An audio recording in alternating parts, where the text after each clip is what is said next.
दोस्तों, आज हम थाईलैंड की हॉरर मूवी ढोल ट्रुथ देखेंगे। एक ऐसी दीवार का छेद जिसे सिर्फ वो ही देख सकते थे। एक ऐसी बच्ची का भूत जिसका सच कोई नहीं जानना चाहता था। जब फैमिली के डार्क सीक्रेट्स खुलते हैं तो पता चलता है सबसे भयानक राज किसका है। ये सब जानेंगे, लेकिन उससे पहले चैनल को सब्सक्राइब जरूर करना। कहानी शुरू होती है एक लड़के से। एक लड़का जिसे अपने नाना के घर की दीवार पर एक छेद मिलता है। वह उत्सुकता से छेद के अंदर झांकता है और अचानक एक लड़की दिखाई देती है जिसके गाल सूजे और मोटे हैं। साथ ही उसके मुंह से लगातार काला खून निकल रहा है। लड़का डर जाता है और तुरंत यह बात अपने नाना को बताता है। लेकिन अजीब बात यह है कि नाना कहते हैं कि वहाँ कोई छेद ही नहीं है। फिर वो उन्हें उस दीवार के पास ले जाता है, लेकिन यहाँ तो कोई छेद है ही नहीं। नानी लड़के के बताए स्थान की ओर देखती है, लेकिन दीवार पर कुछ नहीं मिलता।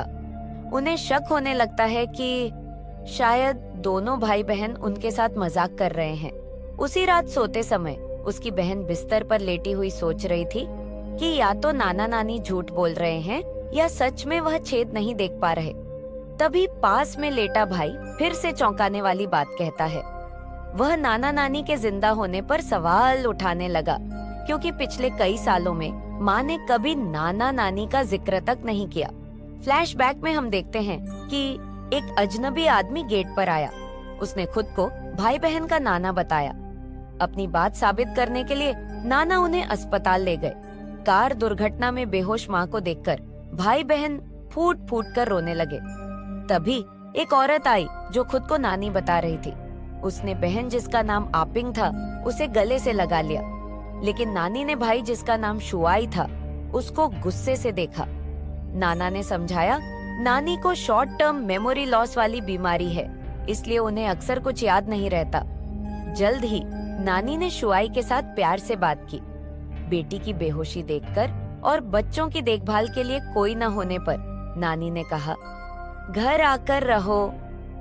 नानी के प्यार भरे निमंत्रण पर आपिंग और शुआई मान गए। इसके बाद पहले दिन जब वे इस घर में आए, भाई बहन ने महसूस किया कि घर में अजीब सा डरावनापन था। शुआई ने दीवार में एक अजीब सा छोटा छेद देखा। जैसे ही उसने आंख लगाकर देखा, एक डरावना कमरा नजर आया। फिर अचानक कमरे का दरवाजा अपने आप खुलने लगा। शुआई ने यह बात अपनी बहन को बताई, लेकिन बहन ने कहा शायद पड़ोसी के घर का कमरा है, और बहन ने इग्नोर करने को बोला। अब हम फ्लैशबैक से बाहर आते हैं, जिसमें भाई बहन चाहते थे कि नाना जी दीवार के छेद को बंद कर दें, लेकिन नाना नानी एक साथ बोले कि दीवार पर कुछ भी नहीं है। यह सुनकर शुआई और आपिंग घबरा गए। वे नहीं जानते थे कि नाना नानी झूठ क्यों बोल रहे हैं, और ना ही यह कि उनकी माँ ने नाना नानी के बारे में कभी बात क्यों नहीं की। लेकिन इसका रहस्य उनकी माँ ही बता सकती थी, जो अब कोमा में थी। इसी बीच अगली सुबह छोटू ने देखा कि दीवार पर बना छेद गायब था।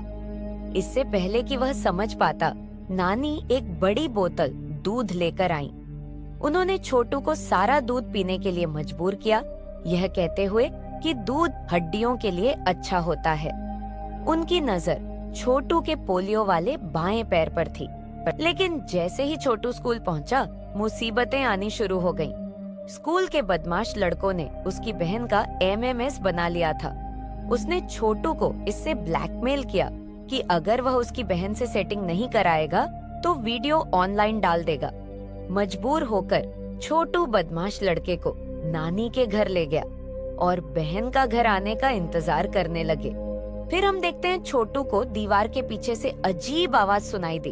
उसने देखा कि दीवार पर वह छेद फिर से आ गया है, और ऐसा लग रहा था कि शोर अंदर से आ रहा है। छोटू ने बदमाश लड़के से पूछा कि क्या वह छेद देख सकता है, लेकिन वो हंसते हुए बोला, कौन सा छेद?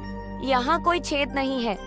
क्या तुम मुझे अंधा समझते हो या मेरे मजे ले रहे हो? ये सुनकर छोटू और भी चकरा गया। क्या सच में यह छेद सिर्फ वो और उसकी बहन ही देख सकते हैं? छोटू ने हिम्मत जुटाई और दोबारा छेद में झांका। इस बार सामने एक बदसूरत चेहरे वाली छोटी लड़की थी। उसके मुंह से लगातार काला खून बह रहा था। जैसे ही लड़की ने सिर उठाया, छोटू डर के मारे पीछे हटने लगा।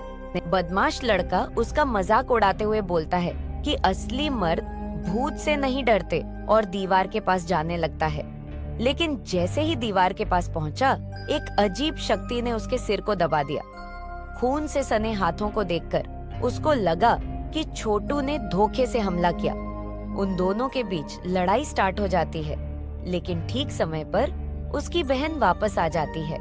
वो दोनों भाई बहन को धमकी देकर जाता है कि इसका बदला वो स्कूल में लेगा। बहन छोटू से लड़ाई की वजह पूछती है तो वो एमएमएस वाली बात बता देता है। नहाते हुए वीडियो लीक होने की बात सुनकर बहन घबरा गई।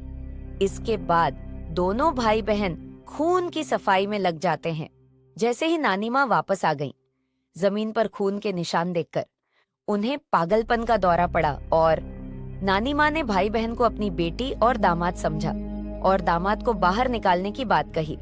लेकिन जल्द ही नानी माँ नॉर्मल हो गई।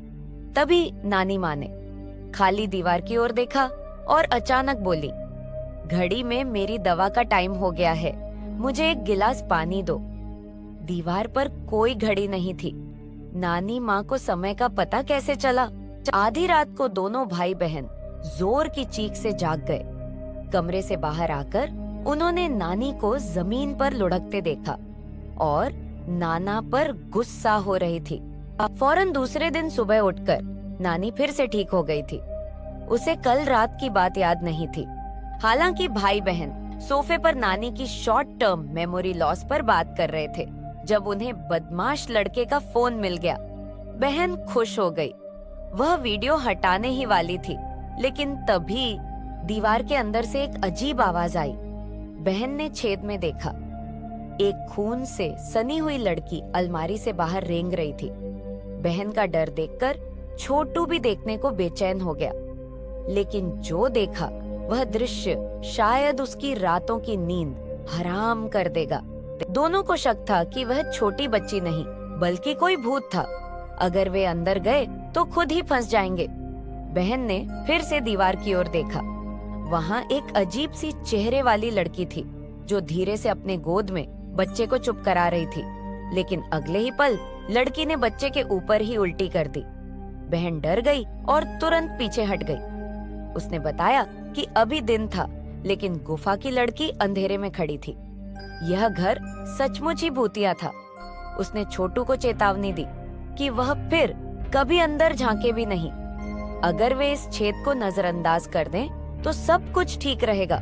लेकिन उसी रात छोटू को फिर से हलचल की आवाज सुनाई दी। डर के मारे वह तुरंत चादर के नीचे छिप गया। जब बाहर सब शांत हो गया तो छोटू ने सावधानी से चादर हटाई। तभी उसने देखा कि वह चुड़ैल बहन के बिस्तर के पास बैठी थी। छोटू की नजर पड़ते ही चुड़ैल ने अचानक तेजी से सिर घुमाया। वह जल्दी से चादर ओढ़कर सोने का बहाना करने लगा, लेकिन संयोग से बिस्तर से गिर गया। जैसे ही उसने सिर उठाया, चुड़ैल अचानक उसके सामने प्रकट हो गई। इतना डरावना नजारा देखकर उसकी तो वहीं सांस अटक गई। उसकी बहन को लगा कि उसका भाई बुरा सपना देखकर डर गया है। अगले दिन जब बहन ने छोटू को जगाया तो वह हैरान रह गई। छोटू के मुंह से खून बह रहा था। वह समझ नहीं पा रही थी कि क्या करे, इसलिए उसने भाई को आराम करने को कहा। पर जैसे ही वह चली, कुछ देर बाद नानी एक गिलास दूध लेकर आई। फिर उन्होंने छोटू की स्केचबुक को उठाया। पन्ने पलटते पलटते नानी ने एक डरावनी तस्वीर देखी। वह बहुत घबरा गई और तुरंत किताब फेंक दी। लेकिन छोटू को यह चित्र बिल्कुल याद नहीं था। वह नानी को समझाना चाहता था। तभी नानी को शॉर्ट टर्म मेमोरी लॉस हुआ और सब कुछ भूल गई।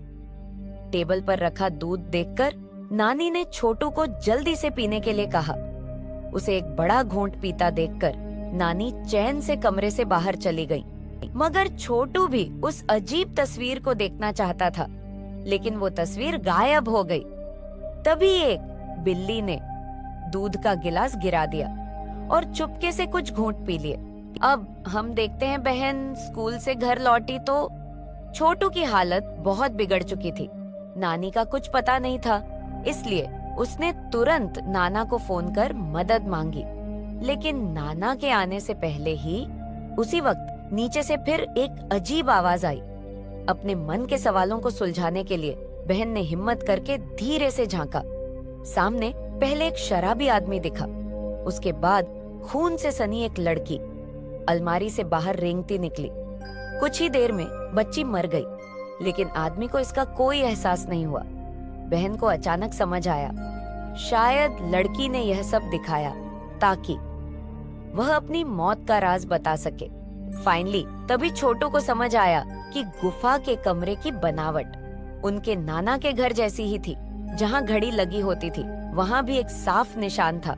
इससे पता चलता है कि गुफा के अंदर का कमरा दरअसल यही घर है जिसमें वे रह रहे हैं, बस दोनों अलग अलग टाइमलाइन में हैं। और जो कुछ भी उन्होंने देखा वह सब पास्ट की टाइमलाइन में हो चुका है। तभी नाना वापस आ गए। बहन द्वारा उस बच्ची का जिक्र करते ही नाना तुरंत गुस्से में आ गए। उन्होंने किताबों की अलमारी से पूरी दीवार को बंद कर दिया। लगा कि अब भाई बहन शांत हो जाएंगे, लेकिन रात एग्जैक्टली 12 बजते ही एक रहस्यमय शक्ति ने अलमारी को गिरा दिया। आवाज सुनकर दोनों नीचे देखने दौड़े। जब वे टुकड़े साफ कर रहे थे तभी गुफा से फिर अजीब आवाज आई। इस बार नानी भी डर गई। पता चला वह भी इस गुफा को देख सकती थी। 15 सालों से वह आवाज नानी को सताती रही है। नाना के न होने का फायदा उठाते हुए कुछ देर बाद नानी माँ ने आखिरकार सच्चाई बता दी। लगभग 15 साल पहले नानी माँ ने दीवार में वह छेद खोज लिया था, लेकिन नाना जी ने उन्हें पागल समझा और तरह तरह की दवाइयां खिलाईं। इस वजह से वह कभी होश में रहती, कभी घबराई हुई। बहन ने नानी से पूछा, क्या वह बच्ची सच में घर में मर गई थी? लेकिन नानी माँ ने जवाब देने से साफ मना कर दिया। तभी छेद से आवाज आई और बहन ने नानी की चेतावनी को नजरअंदाज करते हुए डरते डरते छेद के पास पहुंची। अंदर उसने जवानी की अपनी माँ को बड़े पेट के साथ देखा, जो एक बच्चे को गोद में लिए हुए थी। वह घर में अपनी बेटी पिन्या को ढूंढ रही थी। बहन ने तुरंत नानी से पूछा, पिन्या कौन है? माँ उसे बेटी क्यों कह रही है? यह सुनकर छोटू ने जल्दी से छेद में देखा। जवान नाना जी पिन्या की लाश को पकड़े हुए थे और बगल में दामाद आराम से सो रहा था। वह आदमी उनका पिता था। लेकिन आखिर पिता की मौत कैसे हुई? फ्लैशबैक में दिखाया जाता है कि उस समय सब लोग बाहर गए हुए थे और 5 साल की पिन्या को उनके दामाद के पास छोड़ दिया गया। लेकिन दामाद तो बस शराब पीने में ही मस्त था और भूल गया कि वह अपनी बेटी के साथ लुका छिपी खेल रहा है। अलमारी में छिपी पिन्या भूख प्यास से बेचैन थी और उसने गलती से वहां रखा चूहे मारने वाला जहर खा लिया। वहीं पर उसकी मौत हो गई। शराब की नशा उतरने के बाद दामाद को अपनी गलती का एहसास हुआ और उसे बहुत पछतावा हुआ। इस कारण उसने खुद को गोली मारकर जान दे दी। फिल्म वापस प्रेजेंट में दिखाती है कि छोटू के मुंह से खून निकल आया। बहन उसे डॉक्टर के पास ले जाना चाहती थी, लेकिन नानी ने कहा कि छोटू को आराम करने दो। जल्दी ही वह एक बड़ा गिलास दूध ले आई और जबरदस्ती छोटू को पिलाने लगी। तभी उनकी माँ चिल्लाई कि मेरे बच्चे को हाथ मत लगाओ। माँ के आते ही नानी का यह व्यवहार रुक गया। कोमा से जागने के बाद सबसे पहले वो छोटू से मिलना चाहती थी, क्योंकि वह जानती थी कि यह घर कितना डरावना है। लेकिन जैसे ही तीनों बाहर निकलने लगे, नाना ने बंदूक लेकर उनका रास्ता रोक दिया। अचानक वो पुरानी पिस्तौल देखकर माँ ने गुस्से से पूछा, क्या उसके पति ने खुद को गोली मारी थी? नाना ने यह सुनकर पिस्तौल पीछे छुपा ली, लेकिन भाई की खून की उल्टी नहीं रुक रही थी। बहन को याद आया कि गुफा में पिन्या भी अक्सर ऐसा ही करती थी। नानी के पहले के व्यवहार को याद कर बहन समझ गई यह सब उन्हीं की करतूत है और उनसे पूछा कि तुमने छोटू के दूध में क्या मिलाया था? नानी के इनकार करने पर बहन ने दूध का गिलास उठा लिया और खुद पीकर ट्राई करना चाहती थी। जैसे ही बहन ने दूध पीना चाहा, एक अजीब शक्ति ने गिलास उड़ा दिया। नानी की आंखें फटी रह गईं जब उन्होंने पिन्या की आत्मा को पास खड़ा देखा। और हम फिर से फ्लैशबैक में देखते हैं, नानी को पिन्या के चेहरे पर गांठें देखकर गुस्सा आया, इसलिए उन्होंने दूध में चूहे का जहर मिला दिया था। इसी तरह जब उसने छोटू का पोलियो वाला पैर देखा, तो वह फिर से वही पुरानी चाल चलना चाहती थी। सच्चाई जानकर माँ का दिल टूट गया। उसने पुलिस को बुलाना चाहती थी, लेकिन नानी ने बिल्कुल भी कद्र नहीं की, बल्कि पागलों की तरह कहा कि वह इस घर के पापों को धो रही है। जब माँ ने देखा कि बुढ़िया पागल है, तो माँ बच्चों को लेकर इस घर से हमेशा के लिए दूर चली गई। उसी रात जब नानी गहरी नींद में सो रही थी, तो अजीब आवाजों से उनकी नींद खुल गई। वह लिविंग रूम में आई और देखा कि आवाज अलमारी से आ रही है।